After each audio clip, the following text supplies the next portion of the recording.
Benvenuti a Torino, una delle città più belle e affascinanti d'Italia. Con una storia che risale all'epoca romana e un patrimonio artistico e culturale che la rende unica, Torino è una città che saprà stupirvi in ogni angolo, dai suoi monumenti ai suoi musei, dalle sue piazze alle sue colline. Torino è una città che vi lascerà senza parole. Vi accompagnerò alla scoperta di questa meravigliosa città, raccontandovi le sue storie e i suoi segreti e mostrandovi i suoi tesori nascosti. Pronti a iniziare il viaggio? Fondata dai Romani come Augusta Taurinorum, Torino ha avuto un ruolo cruciale nella storia d'Italia, essendo stata la prima capitale del Regno Sabaudo e poi del Regno d'Italia. Questo ha portato alla creazione di una vasta collezione di monumenti, palazzi e musei che testimoniano l'importanza della città nel corso dei secoli. Torino è famosa in tutto il mondo per le sue pregevoli architetture barocche, per la sua cucina raffinata e per il suo stile di vita elegante e cosmopolita.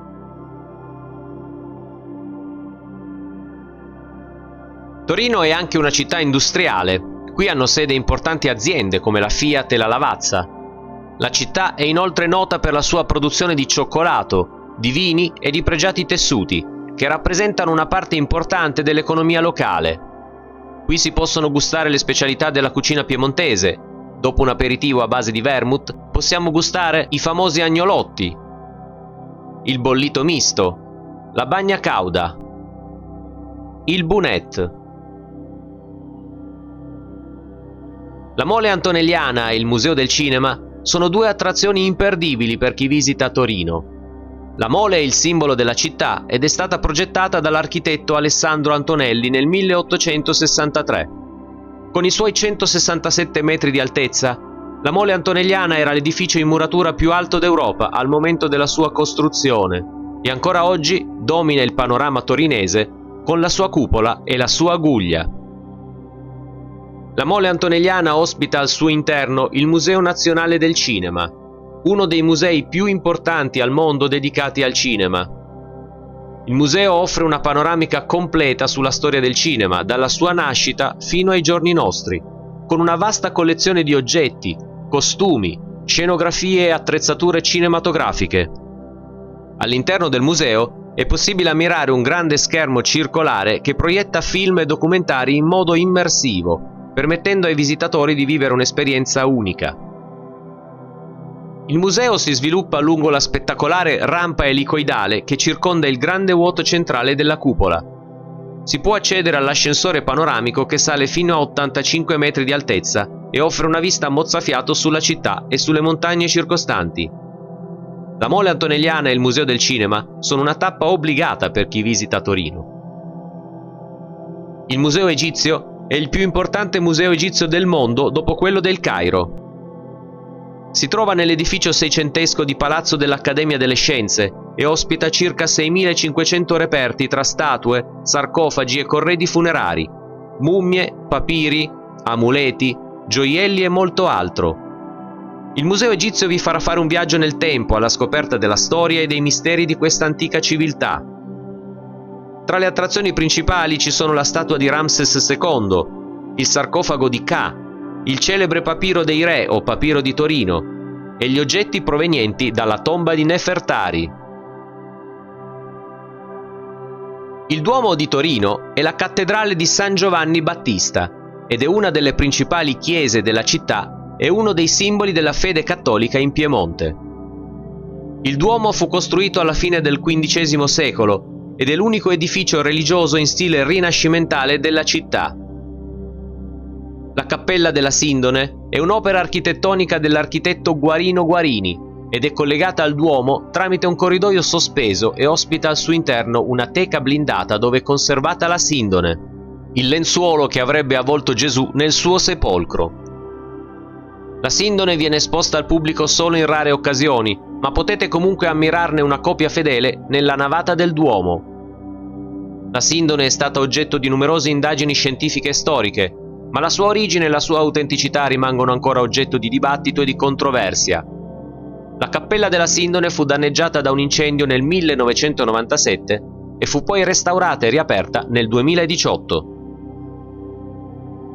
Il Parco del Valentino è uno dei parchi più grandi e belli di Torino. Si estende su una superficie di oltre 400.000 metri quadrati e offre un'esperienza immersiva nella natura e nella storia della città. Al suo interno si trovano boschi, giardini, prati e fontane, oltre ad alcuni edifici storici come il Castello del Valentino e il Borgo Medievale. Il Borgo Medievale del Valentino è un luogo incantevole dove potete immergervi nell'atmosfera del Medioevo e scoprire le tradizioni e i mestieri di un tempo. Palazzo Madama e Palazzo Reale si affacciano su Piazza Castello e sono patrimonio mondiale dell'umanità. Palazzo Madama è un complesso architettonico e storico che sorge sulle vestigie dell'antica porta orientale della colonia romana di Augusta Taurinorum. Palazzo Madama fu trasformato in castello medievale, poi in residenza barocca e infine in palazzo neoclassico. Il nome deriva dalle due madame reali che lo abitarono, Cristina Maria di Borbone e Maria Giovanna Battista di Savoia. Palazzo Madama ospita al suo interno il Museo Civico d'Arte Antica, che conserva opere d'arte dal Medioevo al Settecento. Palazzo Reale venne progettato tra la fine del Cinquecento e l'inizio del Seicento da Ascanio Vittozzi, ma subì numerose modifiche e ampliamenti nel corso dei secoli successivi, sotto la guida di altri celebri architetti come Amedeo di Castellamonte e Filippo Juvarra. Palazzo Reale fa parte dei Musei Reali, che comprendono anche la Galleria Sabauda, l'Armeria Reale, il Museo di Antichità, la Biblioteca Reale e la Cappella della Sindone. La chiesa della Consolata si trova nel cuore del centro storico e ha origini medievali, ma ha subito diverse trasformazioni nel corso dei secoli. Alla sua costruzione contribuirono, tra gli altri, Guarini e Juvarra, ma la chiesa della Consolata è nota soprattutto per la presenza della statua della Madonna della Consolata, una delle immagini sacre più venerate della città. La chiesa della Consolata ospita inoltre una cappella votiva, con migliaia di ex voto offerti dai fedeli in segno di ringraziamento per le grazie ricevute. Siamo nel cuore della città, tra la storica via Roma e il viale principale, Corso Vittorio Emanuele II. Piazza San Carlo è stata costruita nel XVII secolo ed è diventata rapidamente un punto di riferimento per gli abitanti di Torino. Al centro della piazza si trova la statua equestre di Emanuele Filiberto di Savoia, chiamato Cavallo di Bronzo dai torinesi. La piazza si estende su una superficie di circa 13.000 metri quadrati. È circondata da eleganti edifici in stile barocco e rococò. Piazza San Carlo è un luogo elegante e vivace, dove potete passeggiare tra i portici, ammirare le vetrine dei negozi e fermarvi in uno dei tanti caffè storici che si affacciano sulla piazza. Potreste assaggiare il famoso Bicerin, una bevanda a base di caffè, cioccolato e crema di latte. Piazza Vittorio Veneto è la piazza più grande di Torino e una delle più grandi d'Europa. Si trova nella parte orientale del centro, tra il termine di Via Po e la riva sinistra del fiume Po.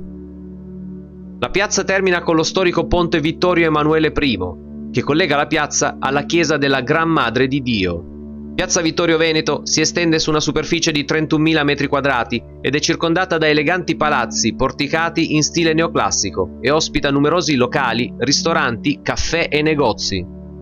La chiesa della Gran Madre è stata costruita tra il 1818 e il 1831 e fu progettata da Ferdinando Bonsignore, che si ispirò al Pantheon di Roma. La chiesa è dedicata alla Gran Madre di Dio, cioè alla Vergine Maria, ma secondo alcune leggende nasconde dei segreti legati al culto della dea Iside e al mito del Santo Graal. Le due statue che si trovano ai lati della scalinata che porta alla chiesa rappresentano la religione e la fede e sono opera dello scultore Carlo Kelly.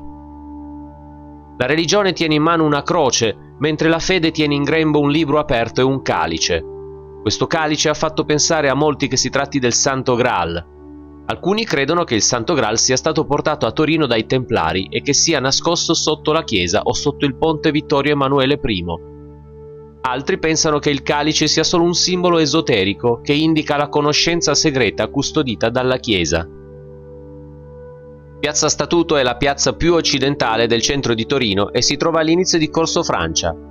La piazza è circondata da palazzi porticati e ospita il monumento ai caduti del Frejus, eretto nel 1935 per commemorare i lavoratori morti durante la costruzione della galleria ferroviaria del Frejus tra Italia e Francia. La piazza è anche nota per essere uno dei punti nevralgici della cosiddetta Torino magica. Torino, infatti, sarebbe uno dei vertici di due triangoli magici, quello della magia bianca insieme a Lione e Praga e quello della magia nera insieme a Londra e San Francisco. Questi triangoli sarebbero collegati da linee di energia che attraversano la città e che si manifestano con simboli e monumenti. La Basilica di Superga si trova sulla cima dell'omonimo colle, a 672 metri sul livello del mare, e offre una vista impressionante sulla città. La basilica fu fatta costruire dal re Vittorio Amedeo II come ringraziamento alla Vergine Maria, dopo aver sconfitto i francesi nell'assedio di Torino del 1706. È un capolavoro barocco di Filippo Juvarra e ospita al suo interno il Mausoleo dei Savoia, dove sono sepolti molti sovrani e principi della dinastia. La Basilica di Superga è anche nota per essere il luogo della tragedia aerea del 4 maggio 1949, in cui persero la vita i giocatori di una delle squadre più forti della storia del calcio, il Grande Torino. Il Museo dell'Automobile è uno dei musei più interessanti e moderni di Torino e si trova in Corso Unità d'Italia. È dedicato alla storia e alla tecnica dell'automobile, con un'attenzione particolare al ruolo di Torino come capitale dell'industria automobilistica italiana. Il Museo dell'Automobile ospita al suo interno una collezione di oltre 200 auto storiche che ripercorrono l'evoluzione del mezzo di trasporto più diffuso al mondo. Palazzo Carignano è un edificio storico che ha avuto un ruolo fondamentale nella storia del Risorgimento italiano. Si trova in piazza Carignano ed è considerato uno dei capolavori del barocco piemontese. Il palazzo fu progettato dal geniale architetto Guarino Guarini nella seconda metà del Seicento per volere di Emanuele Filiberto di Savoia. Il palazzo ha ospitato personaggi illustri della storia italiana, come Carlo Alberto di Savoia, che fu re di Sardegna dal 1831 al 1849 e che promulgò lo Statuto Albertino, la prima Costituzione italiana. In questo palazzo nacque anche Vittorio Emanuele II di Savoia, il primo re d'Italia dopo l'unità nazionale. Il palazzo fu anche sede del Parlamento subalpino dal 1848 al 1861 e del primo Parlamento del Regno d'Italia dal 1861 al 1864. Qui si tennero le sedute storiche che portarono alla proclamazione del Regno d'Italia, il 17 marzo 1861, e alla nomina di Camillo Benso, conte di Cavour, come primo presidente del Consiglio dei Ministri. Il palazzo ospita oggi il Museo Nazionale del Risorgimento Italiano, che racconta la storia dell'Unità d'Italia attraverso documenti, oggetti, dipinti e cimeli. Il museo conserva anche la sala del Parlamento subalpino, restaurata nel suo aspetto originario e visitabile solo con prenotazione. La palazzina di caccia di Stupinigi è situata nella frazione omonima del comune di Nichelino, a pochi chilometri da Torino. Fu costruita per il duca Vittorio Amedeo II di Savoia come residenza di caccia nel 1729. Il palazzo è stato progettato dall'architetto Juvarra, noto per il suo stile barocco, come luogo di svago per la caccia e anche come dimora di rappresentanza. La palazzina di Stupinigi si caratterizza per la sua grandiosità e magnificenza, ma anche per l'attenzione ai dettagli. Gli interni sono riccamente decorati con affreschi, statue e arredi sontuosi. La sala principale è l'apoteosi della grandezza barocca, con soffitti alti e decorazioni elaborate. La palazzina di caccia di Stupinigi è circondata da un vasto parco all'inglese con boschi, prati e laghetti dove si possono ammirare diverse specie animali. Torino è circondata dalle Alpi. Perché non approfittarne per attività naturalistiche e sportive? Sestriere, Bardonecchi e Pragelato si trovano nelle valli alpine occidentali e offrono paesaggi mozzafiato, piste da sci per tutti i livelli e tante attività per il divertimento e il relax. Sestriere è una delle stazioni sciistiche più famose e prestigiose d'Italia ed Europa, a 2035 metri di altitudine, ed è parte integrante della Via Lattea. Il comprensorio sciistico che comprende anche Sauce-Dulce, San Sicario, Cesana e Clavière. Sestriere è stata sede di numerose competizioni internazionali di sci, tra cui i campionati mondiali del 1997 e le Olimpiadi invernali del 2006. Oltre allo sci, Sestriere offre anche altre attrazioni, come il campo da golf a 18 buche, il più alto d'Europa. Bardonecchia è un'altra località sciistica della Val Susa, situata a 1312 metri di altitudine. È famosa per il suo Snow Park, uno dei più grandi d'Europa, dove si possono praticare sport come lo snowboard, il freestyle e il freeride. Pragelato è una località sciistica della Val Chisone, situata a 1528 metri di altitudine. È nota soprattutto per lo sci nordico, con 50 km di piste da fondo che si snodano tra boschi e prati innevati. Le piste sono adatte sia ai principianti che ai più esperti e hanno ospitato le gare di fondo delle Olimpiadi invernali del 2006. Queste sono solo alcune delle meraviglie che potete scoprire a Torino e dintorni. Torino vi aspetta con il suo fascino elegante e raffinato, con i suoi monumenti maestosi e i suoi musei interessanti, con la sua cucina gustosa e i suoi caffè storici. Torino è una città da vivere in ogni stagione e in ogni occasione, che saprà sorprendervi e conquistarvi. Grazie per aver seguito questo video e alla prossima!